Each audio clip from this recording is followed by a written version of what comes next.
Good morning, or good afternoon, or good evening, wherever you are in the world. Talent Finders would like to welcome multi-talented cinematographer and co-founder of Two Wild Productions, David Eastaugh. So welcome, David. Hello, Karen. Thanks for having me. So I want to congratulate you on all your achievements. Can you share with us how your film and cinematography career started? Yeah, sure. So my beginnings was right after school where I was slightly directionless. I knew I had an interest in film and Yes, I pursued it. It was just an interest which slowly became a passion and a love for wildlife cinematography. I spent 4 years in Johannesburg working for various production houses and live broadcasts, working on things that didn't really interest me. I always wanted yes. a gap into the bush. It's a very difficult career to penetrate as far as wildlife is concerned. But Yeah, I it's very eventually, niche too, right? it's incredibly niche. And while there's a big market in the UK for it, if you think about all the big dogs such as BBC, South Africa is even more challenging, as I think it is for most artists in South Africa. Yes. And probably So very competitive too. extremely competitive. I luckily got a break on a live TV show by the name of Wild Earth. It's a South African TV show. And it was unique in that it was a live broadcast of wildlife from various places in South Africa. And that really was the beginning for me, where I spent 6 to 7 years in various countries in Africa, spending time in the wildlife and spending time on productions. It really went from there. Wow, amazing. So there's obviously been an explosion of technology worldwide and advancements, clearly from even when you started. So how has this impacted your business? And maybe there's positives and negatives. I'm not sure, but yeah, Yeah. maybe you can Uh, enlighten us. Yeah, sure. Well, you know what? It's never been an easier time to be a cameraman. And I say that as a bit of a joke because although technology has, gone forward in leaps and bounds, very true, it has brought the cost of everything down. And it is a lot more attainable for people to get into the game. But even with good tech, you still need to have your foundations and know exactly what you're going to do with this wonderful camera. So, you Mm. know, the quality has certainly increased tenfold in a very short period of time. And it's helped me in that it obviously made it a lot more attainable for me. And I was able to purchase gear that, almost gave the sense of a top broadcast quality camera. Yes. So it's opened it up to entrepreneurs in the space and really made it a lot more attainable to put together pictures, professional looking pieces, and even independently produce content is that Yes. much more attainable. While finding the market to sell your independently produced content is still very challenging, it's very saturated, it's very competitive. You absolutely have the tools at your disposal to do it. So this So is you absolutely. mentioned the reduction in cost. So how does that work? Because I mean, obviously, if there's been advancements, sometimes you find that because everything is happening so quickly and products are being produced at a much faster rate. Yeah, So absolutely. how does that work in terms of cost reduction?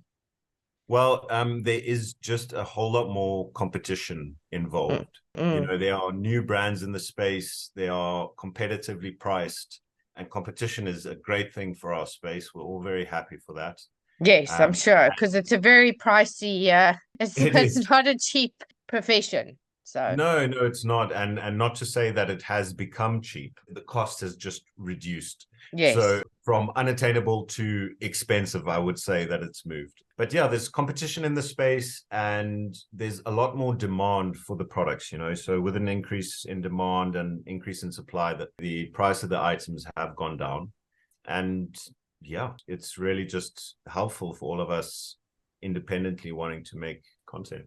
So that leads me obviously to the use of drones and how this has also changed the face of wildlife documentaries or filming.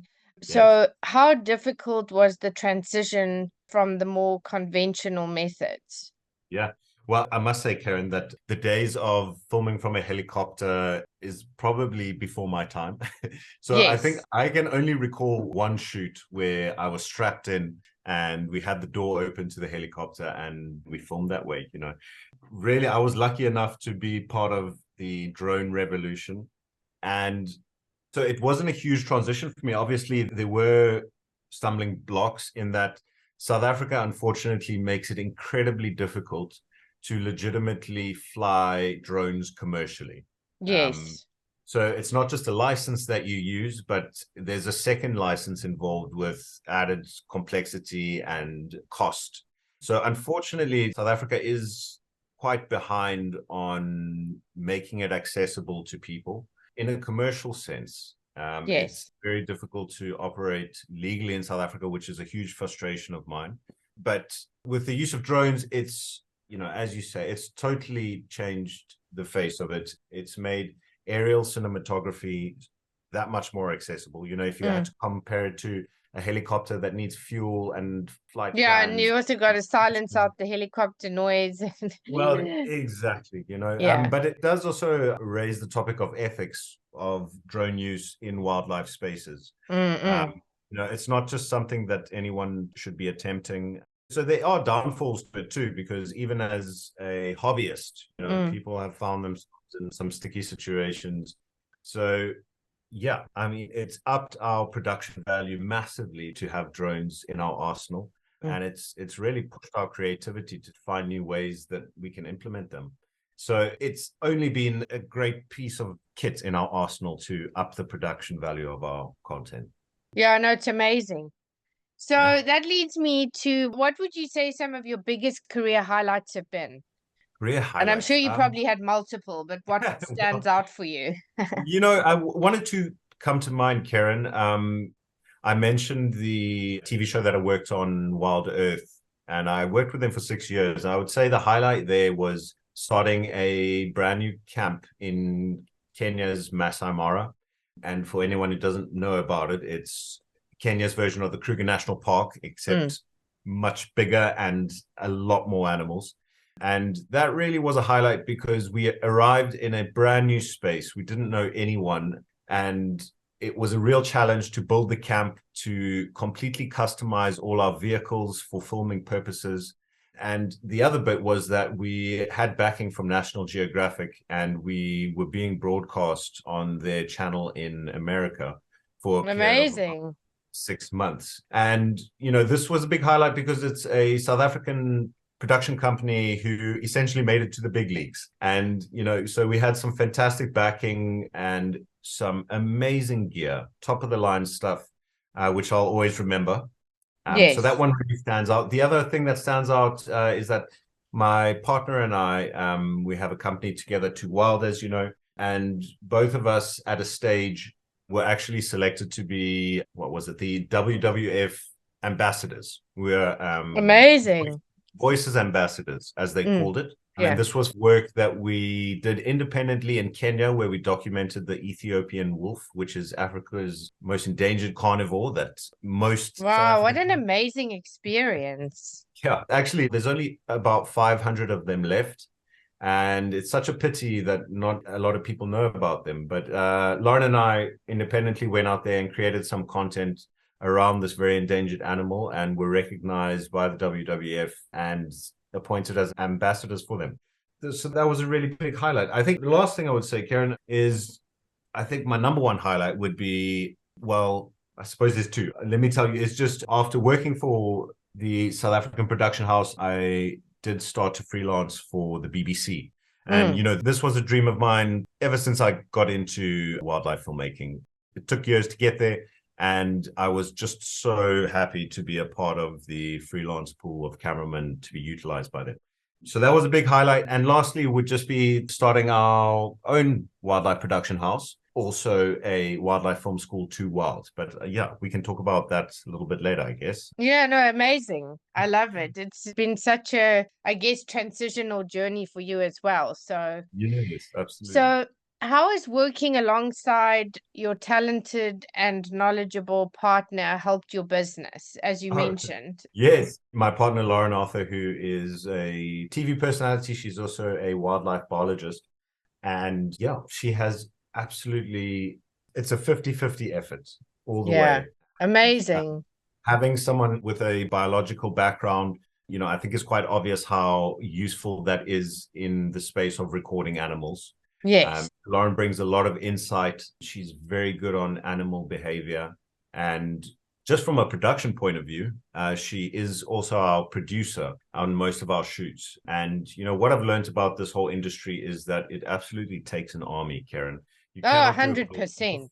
You need help, 100%. and that feminine energy is very much required in the space of production. And so it's an absolute team effort. And yeah, couldn't have done it without her. So that leads me to the next question, which is obviously wildlife doesn't work to a script. So can you Yeah. tell us how you manage your patience and time while filming in the wild? Yeah. You know what, Karen? I think working these wild spaces for all these years, probably the biggest lesson has been patience. And Yes. it can be quite a thing to wrap your head around because there's pressure. You want to get the shots, and nature doesn't care. So, No. there are always those frustrations, but it really is about having the patience and having the grit to keep at it. There's several ways these stories come about. One of them being is a skeletal script. Mm, So, you'll have a very basic outline of what the story should be or what the story is that you hope it will be. yeah. And, the worst thing you can do is just arrive in the field and say, okay, let's just get what we can. It's very Yeah. important to at least have a skeletal script so that you have something to work from. You may deviate from that, but it's very good to have something to come back to. So, Mm, pre-production is very important for these productions. You need to do your research, have your plan. And, the other way that these things come about is that someone may record a standout shot, some very unique behavior. Maybe it's a hunt or a birth or a strange interaction. mm, And that will be identified as what they will call the master shot. So, we'll say, okay, this is the shot that we want to lead up to. We already have it. How can we build the story around this? yeah. And so you'll go from there. And Mm. so those are generally the two ways that we go about putting these pieces together. Amazing. So there's so many documentaries, as we mentioned earlier in the conversation, that are out there. So what would you say makes you different within the space, and how important is it to accurately tell the stories through the film? And what do you believe makes you different from other filmmakers in your space? Karen, I think what comes to mind there is that with the bigger productions and names mentioned, but a lot of the wildlife content that you see is maybe not as wild as you would expect it to be. Yeah. Many of these nature documentaries are recorded inside of sanctuaries with animals that are not entirely wild. They are used to human interaction. And that's how you see that people get these amazing standout shots, and you can't Mm, quite figure out how the hell they went about doing that. And often that is the reason, is because they're not actually totally wild animals that they're working with. And I'm not saying that this is a terribly wrong thing to do. I'm mm. just saying that But this it's is the also way not that truly it is. authentic, in my opinion. Well, exactly. It's not truly authentic. But the other side of the coin is that if you're to say, okay, well, look, it's not truly authentic. However, what is the value in telling this beautifully put together story? Will Yeah. it make people care or take the time to research something or actually be aware of issues? So that's sort of the argument that goes, is that, okay, it's not totally authentic, but there is value in that it's a beautifully put together story, and maybe it'll make people actually listen and care. And Mm, where I sit on that is slightly on the fence. At Too Wild, we are based in the Timbavati Game Reserve. This is where we mainly shoot from. And although our aspirations are to carry on creating documentaries, it's not entirely our main focus. mm, However, I would say that the pieces that we do put together, we really do try to stay on the authentic line. We don't work inside of sanctuaries.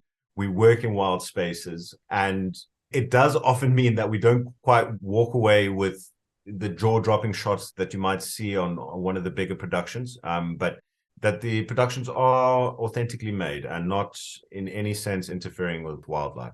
I say in any sense, maybe that's, I mean, we're there in a vehicle, so you can't remove your interference totally.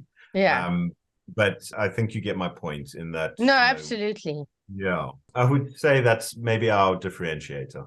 The other thing is, Karen, that like what we're really wanting to focus on is that, if you think classically about documentaries, Planet Earth and the likes, they are quite dramatic. And what I'm talking about now is the way the scripts are written and the way Mm-mm. music sounds. And, And the way it's narrated too. absolutely, and we really want to, I think there really is space for a bit of disruption in the field, in that Yes. we're looking to just spice it up a tiny bit more, make it a bit more relatable to the youth, which we want to target. That's, in my opinion, the most important group to target right now. So, the music we use is a little bit more modern. It's not quite as dramatic.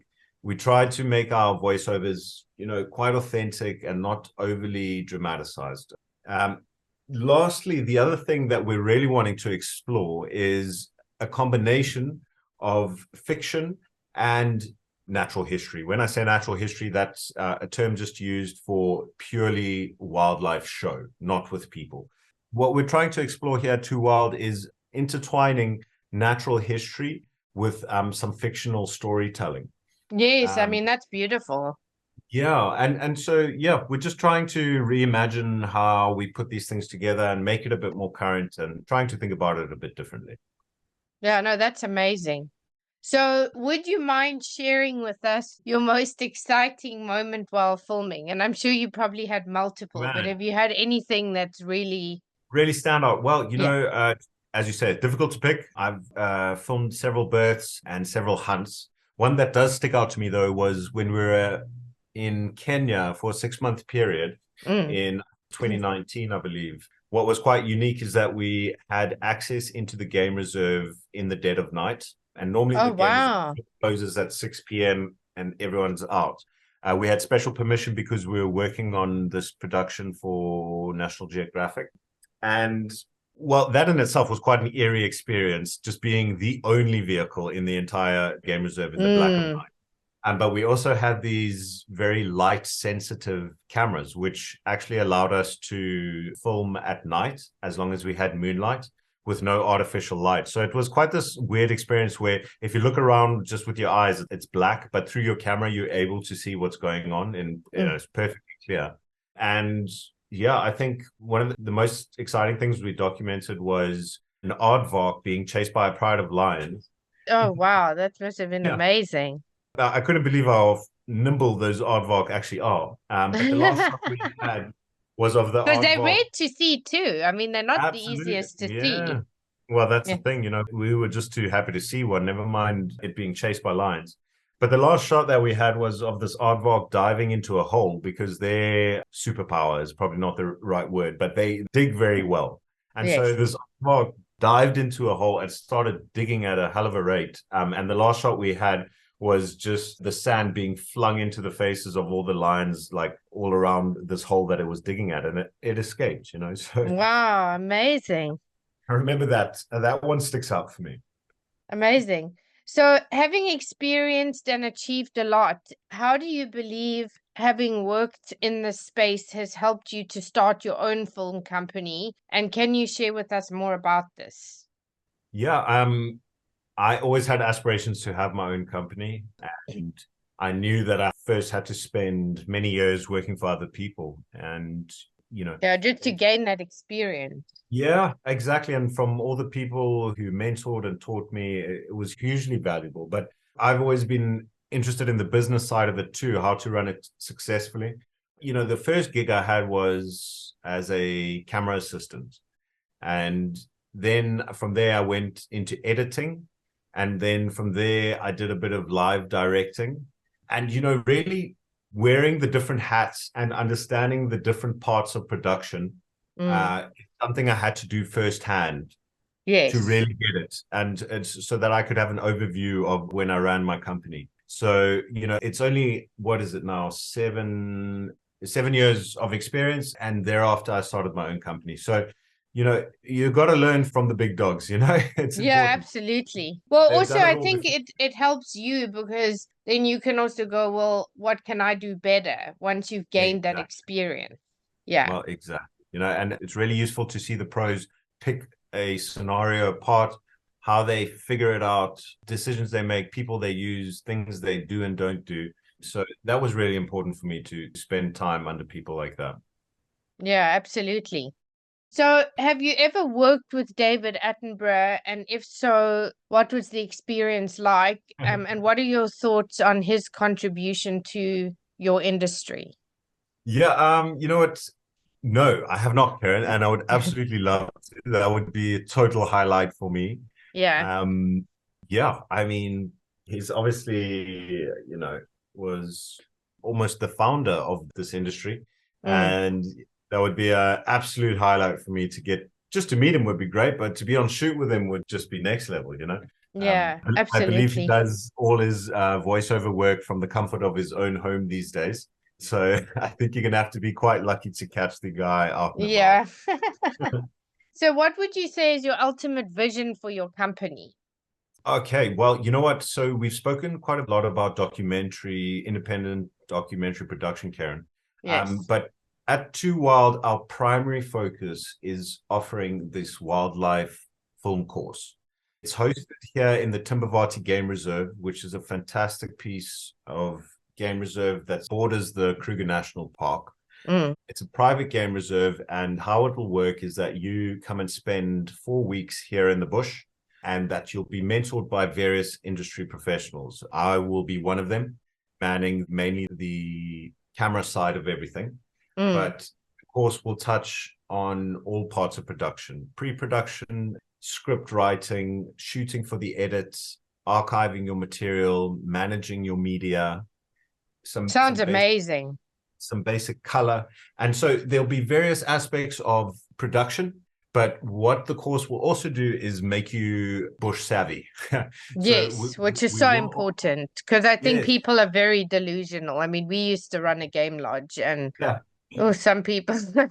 Oh, it's so important. So while you'll have plenty of industry professionals from the film industry, you will also be mentored by safari guides, biologists, being Lauren Arthur, my partner, people like trackers, so that you'll actually get out on foot into the bush and they will teach you about the tracks and signs. Because the better you understand the bush, the better your filmmaking will be. So it's quite a holistic approach.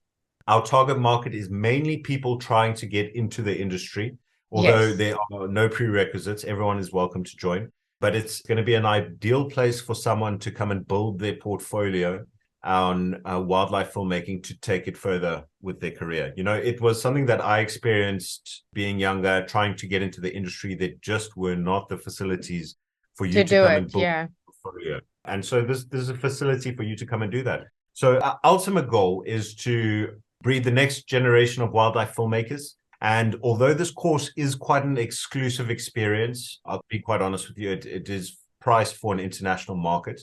We are also fully sponsoring a local candidate for every fully booked course that we have. That's And that's some peace amazing. of mind for maybe people traveling from abroad to know that they are giving back. My ultimate dream really is to book our courses with locals. And I want to see South Africans really utilizing the wildlife spaces the same way international production companies do. So ultimately, I would like to see Too Wild in this next several years. I'm talking 5 years or more down the line. I'd like to see it being backed by South African businesses, potentially even the government, and to see locals being put through this course. That would be, for me, goal achieved. Amazing. I love that. Yeah. So, is there something on your bucket list that you would like to achieve that you haven't been able to do or haven't done yet? And if so, what would that be? Hmm. Yes. Well, several things, Karen, but something that comes to mind is that I would like to see a full length documentary produced by Too Wild and on one of the big broadcasters. Although our content has been around, we've not put together a full-length documentary on a big broadcaster, and I'd like to see Too Wild tick that box in the next couple of years. And yeah, I mean, there's a long list of equipment that I've not gotten my hands on just yet that I hope to have on site in the years to come. But Yes, that would be amazing. that's what comes to mind. So, what have been some of your biggest lessons within your career, or what stands out for you the most as a Yeah, lesson? it's taking me back to what we mentioned earlier about patience in this career. That was a stumbling block for me to really get my head around the patience that is required for this particular field of work. Mm. And really, yeah, that's perseverance. You know, the film industry, you got to have a fairly thick skin, and you Yes, have to be ready to be told no, and you have to persevere, really yes, persevere. And, you know, no one's going to hand it to you. It's all up to you. Figure it out yourself. Get the help that you can. It takes an army. Get help where you can. But yeah, perseverance, I think, is the key. yeah, absolutely. Yeah. So, you're obviously passionate about your craft, as we discussed during Yeah. this podcast. So, what legacy would you like to leave? And what are the three key pieces of advice you would give to those looking to follow a similar career Yeah. path? So legacy I would like to see Too Wild leave behind is a plethora of trained South African wildlife filmmakers. I'd like to see a legacy being left of South Africans independently producing top level nature documentaries. You know, a legacy of kids being interested in not only the film aspect, but the wild spaces of South Africa. Mm. And I'd like to see Too Wild leave a legacy of integration of what's on the periphery of game reserves. I'm talking about the inequality between either side of the fence. I'd Mm, like to mm, see some sort of legacy where that boundary is a bit more blurred and that people on the periphery have access into the park, which in turn will make them care about the park. mm. So that's what I would like, the legacy I would like to see being left. And piece of advice is, yeah, just get off your ass and start doing it. You know, like Yeah. if you want to make movies, then make movies. Don't wait for the perfect camera or the perfect opportunity. If you want to call yourself a filmmaker, get whatever you have at your means and start making films. And every one that you make, you will become better. Mm. Yeah, there are too many excuses to stop you. Just get going with however you can. And yeah, I mean, it's a bit cheesy, but honestly, practice makes perfect, you know. And Yeah. I've seen that with my camera work, and I've had people ask me like, how did you get to that level? And it's about putting in those hours, you know. And when you are reviewing your footage, don't just look at the highlight where you got the cool shot. Look at all the other pieces where you messed up and break it down and review yourself and get other people to review.